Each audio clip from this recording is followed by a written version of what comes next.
ফরিদপুরের সদর উপজেলার কৈঝুরি ইউনিয়নের মঙ্গলকোট বাজারে অগ্নিকাণ্ডে আল আমিন টিম্বার হাউস নামে একটি ফার্নিচার দোকান ভস্মীভূত হয়ে গেছে।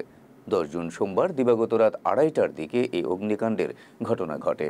প্রতিষ্ঠানটির মালিক শাহ মোহাম্মদ আক্কাস প্রামাণিক জানান, অগ্নিকাণ্ডে প্রতিষ্ঠানের প্রায় 27টি ছোট মেশিন, 8টি বড় মেশিন, ফার্নিচার, কাঠ, ঘরসহ প্রায় 1 কোটি টাকার ক্ষতি হয়েছে। ঘটনার বিবরণে তিনি জানান, রাত 2:45টায় প্রতিষ্ঠানে আগুনের খবর পান। এ সময় স্থানীয়রা আগুন নেভানোর চেষ্টা করে। পরে ফায়ার সার্ভিসকে খবর দিলে তারা 3:30টার দিকে ঘটনাস্থলে এসে আধ ঘন্টার চেষ্টায় আগুন নিয়ন্ত্রণে আনে। এদিকে বৈদ্যুতিক গোলযোগ থেকে আগুনের সূত্রপাত হয়েছে বলে ধারণা করছেন ফরিদপুর ফায়ার সার্ভিসের সিনিয়র স্টেশন কর্মকর্তা সুভাষ পাড়ই। ক্ষয়ক্ষতির পরিমাণ তদন্ত সাপেক্ষে পরবর্তীতে জানানো হবে বলে জানান তিনি।